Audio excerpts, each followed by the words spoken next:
তো আপনারা 100 বাচ্চা ব্রোডিং করার জন্য বা পালন করার জন্য এরকম 4টা পাতিল হলেই হবে। আর এরকম ছোট সাইজের খাবারের পাতিল পাওয়া যায়, ওই 30 থেকে 35 টাকা নেবে। তো 8টা পাতিল যদি আপনারা নিয়ে নেন তাহলে কিন্তু আপনারা 1 মাস বয়স পর্যন্ত এগুলো দিয়ে ব্যবহার করতে পারবেন। আর ব্রোডিংয়ের ওষুধটা অনেকেই জানতে চাইছেন, আমি আবার একটু দেখাই দিই। এই দেখেন ওষুধটা।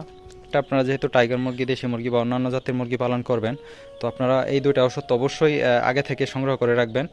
আসসালামু আলাইকুম, আশা করি সবাই অনেক ভালো আছেন। আলহামদুলিল্লাহ, আল্লাহর রহমতে আমি অনেক ভালো আছি। তো আজকে হয়তো আপনারা টাইটেল এবং থাম্বনেল দেখে বুঝতে পারতেছেন যে আজকের ভিডিওটা কী নিয়ে। তো অনেকেই হয়তো খামার কিভাবে প্রস্তুত করবেন বাচ্চা ওঠানোর আগে, অনেকে বিষয়গুলো জানেন না। তো আজকে চেষ্টা করব আমি সহজভাবে কিভাবে আপনারা খামারগুলো প্রস্তুত করতে পারবেন বা কি করতে হবে, এই বিষয়টা আমি আজকের ভিডিওতে দেখানোর জন্য। আশা করি ভিডিওটি যারা মূলত মুরগি পালন করবেন বা যে কোনো মুরগি পালনের সাথে জড়িত আছেন, ভিডিওটা তাদের অনেক উপকারে আসবে। তো আমি চলে আসছি হচ্ছে আমাদের ব্রয়লার ফার্মে। তো প্রথমে আমি ফ্লোর বিষয়ে একটু বলি। তো নিচে কিন্তু মাটি দেওয়া আছে, আমাদের ফ্লোরটা কিন্তু পাকা না। আর এগুলো হচ্ছে পানি পড়তো, এগুলো একটু ছিদ্র দেখা যাইতেছে। তো উপরে ছিদ্রগুলো বন্ধ করা হয়েছে। আর দেখেন ফ্লোরের মধ্যে কিন্তু যেটা মাটি, ওটার মধ্যে কিন্তু চুন দেখা যাইতেছে। তো চুনটা হচ্ছে একটা জীবাণুনাশক হিসেবে কাজ করে। এটা অতি সহজেই ভালোভাবে পাওয়া যায় সব জায়গাতে এবং দামও কম। তো চুন আপনাকে প্রয়োগ মাস্ট করতে হবে যদি আপনি ফার্মিং করেন। যে কোনো ফার্ম হতে পারে, যদি আপনারা হাঁসের বাচ্চা তুলেন বা যে কোনো ধরনের মুরগি বা অন্যান্য আদার্স যাবতীয় যত কিছুর খামার আছে, মাটি বা ফ্লোর সাথে অবশ্যই আপনারা চুনটা ব্যবহার করবেন। চুন আপনারা, যেহেতু আমাদের দুইটা ফার্মের ক্ষেত্রে আমাদের 2 কেজি চুন হলেই হয়। তো আপনারা ধরেন হাফ কেজি চুন বা 10 টাকার চুন আনলেই 12 ঘন্টা আগে মাটির মধ্যে রেখে অল্প পরিমাণে পানি ছিটা দিয়ে দিলেই কিন্তু 12 ঘন্টা পরে দেখবেন একবারে ধুলা ধুলা হয়ে গেছে। তারপরে আপনারা এইভাবে ছিটিয়ে দিতে পারেন। তারপরে দ্বিতীয় হচ্ছে, যদি আপনাদের পাতিল থাকে তাহলে অবশ্যই পাতিলগুলো পটাশ দিয়ে ধুয়ে নিতে হবে। এরকম অনেকের ফার্মের মধ্যে পাতিল থাকতে পারে। তো পাতিলগুলো অবশ্যই আপনারা ভালোভাবে হুইল পাউডার, তারপরে পটাশ জমির মধ্যে যে দেয়, আমি হয়তো আমার কাছে নাই থাকলে হয়তো দেখাইতাম। তো পটাশটা পানির মধ্যে গুলে হুইল পাউডার দিয়ে আগে ধুয়ে তারপর পটাশের মধ্যে চুবিয়ে এভাবে আগে শুকিয়ে নেবেন। আর অবশ্যই যারা ফ্লোরের মধ্যে রাখবেন, মাটির মধ্যে রাখবেন, মাটির উপরে এই যে এরকম, আমি আপনাদেরকে যদি একটু দেখাই, এটা হচ্ছে কাঠের ভুসি দেখতে পারতেছেন। এগুলো কিন্তু শুকনা একেবারে, মানে মিল থেকে সংগ্রহ করার পরে রোদে শুকানো হয়েছে। তারপরে আবার এই যেখানে গতকালকে মূলত বাচ্চা চলে আসছে আমাদের ফার্মে ব্রয়লারের। তো তারপরে বোর্ডিংয়ের বিষয়ে আমি একটু পরে আসবো, আগে কি করতে হবে সেটা আপনাদেরকে বলি। তো যারা মূলত মাটির মধ্যে রাখবেন তারা চেষ্টা করবেন মানে ফ্লোরটা লেপার সময় একটু দিয়ে দিতে, পটাশের পানি দিয়ে দিতে, তাহলে কিন্তু যে কাদাটা হবে ওটা কিন্তু একটু জীবাণুনাশক হয়ে যাবে। তারপরে এইরকম বেড়া আছে, এগুলো চাইলে মানে যতটুকু ঝাড়ুর সাহায্যে পরিষ্কার করা যায় অবশ্যই এগুলো একটু পরিষ্কার করবেন। প্লাস হচ্ছে জীবাণুনাশক, বাজারের মধ্যে অনেক ভালো জীবাণুনাশক পাওয়া যায়, যে কোনো কোম্পানির হলে হবে। এটা পরিমাণ মতো পানির সাথে মিশিয়ে স্প্রে করে দিবেন, মানে সারা ঘরের চাল, তারপরে ফ্লোর, ঘরের আশেপাশে সাইটে।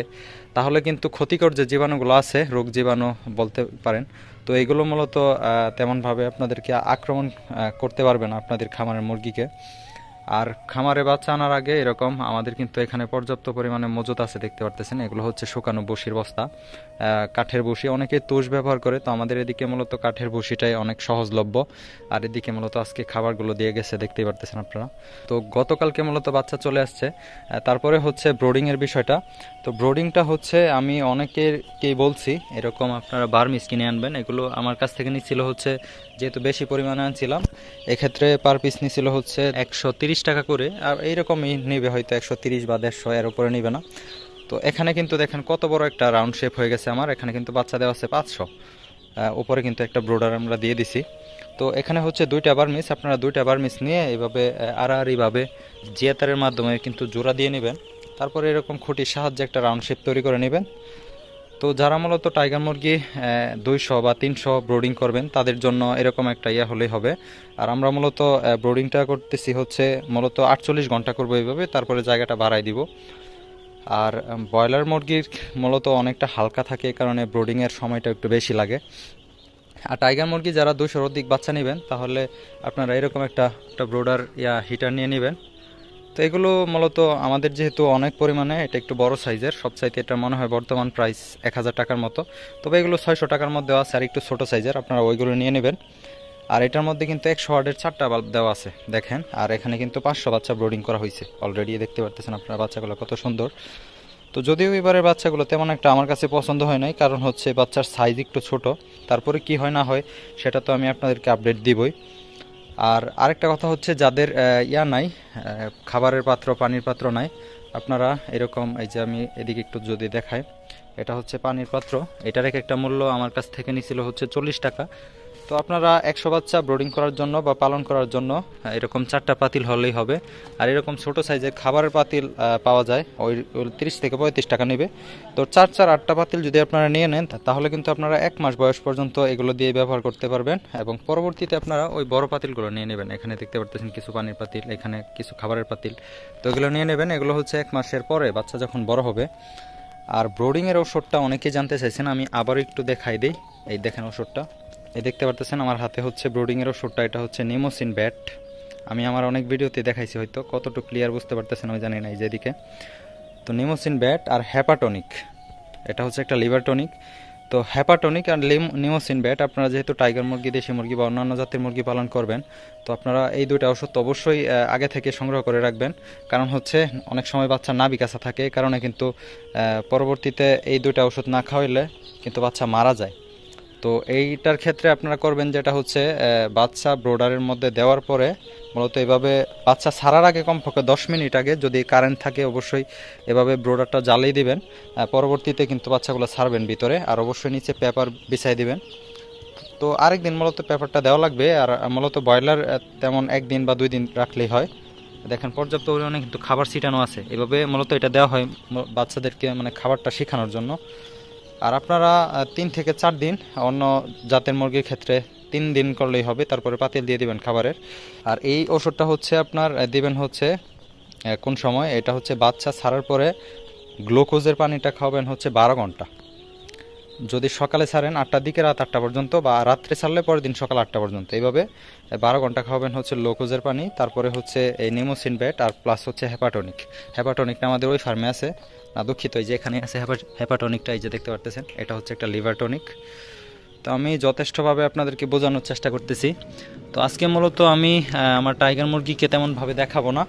তো ভাবলাম এই বিষয়গুলো অনেকেই জানে না, আর এই বিষয়টা কমপক্ষে আপনাদেরকে জানানো দরকার। তো যারা মূলত কমার্শিয়ালভাবে করবেন বা শখের বশে করবেন, অবশ্যই আপনারা একটু এই জিনিসগুলা মানে মেনটেন করার চেষ্টা করবেন। তাহলে কিন্তু আপনাদের মুরগির বাচ্চার তেমন কোনো রোগ জীবাণু বা তেমন কোনো বড় ধরনের ক্ষয়ক্ষতির সম্মুখীন হতে হবে না। তো যাই হোক, আমি আপনাদেরকে যথেষ্ট বোঝানোর চেষ্টা করছি। আর যদি কোনো কিছু জানার থাকে অবশ্যই আমাকে নিজ ভেবে কমেন্ট করবেন, আমি কমেন্টের আপনাদের তাৎক্ষণিক রিপ্লাই দেওয়ার চেষ্টা করব। আর আপনারা হয়তো অনেকেই জানেন যে আমরা মূলত যে হ্যাচারি থেকে মূলত টাইগার মুরগির বাচ্চাগুলো সংগ্রহ করছিলাম, তো ওই হ্যাচারি থেকেই বিভিন্ন জায়গাতে মূলত বাচ্চা পাঠিয়ে দিতেছি অলরেডি। প্রায় মনে হয় 500-র অধিক বাচ্চা পাঠানো হয়ে গেছে বিভিন্ন জেলা মিলায়ে। তো যদি আপনারা অরিজিনাল টাইগার, দেশি সোনালি, তারপরে তার কি কাদাকনাথ বা বিভিন্ন জাতের হাঁস, তো যে কোনো ধরনের বাচ্চা 1 থেকে 1 মাস বয়স পর্যন্ত আমার মাধ্যমে আপনারা সংগ্রহ করতে পারবেন। যদি কারো বাচ্চা প্রয়োজন হয় অবশ্যই আমাকে নক করবেন, আমি আপনাদেরকে 100% অরিজিনাল বাচ্চাগুলো দেওয়ার চেষ্টা করব। আর আজকের ভিডিওর মধ্যে যদি কোনো প্রকার ভুল ত্রুটি হয়ে যায় তাহলে অবশ্যই ক্ষমা দৃষ্টিতে দেখবেন। আর যদি কোনো কিছু মিস্টেক হয়ে যায় তাহলেও আমাকে কমেন্ট করে জানাবেন, আমি তাৎক্ষণিক আপনাদেরকে কমেন্টের মাধ্যমে ওইগুলো জানিয়ে দেওয়ার চেষ্টা করব। তো যাই হোক, ভিডিওর একেবারে শেষ প্রান্তে, ভালো থাকবেন সবাই। আসসালামু আলাইকুম, আল্লাহ হাফেজ।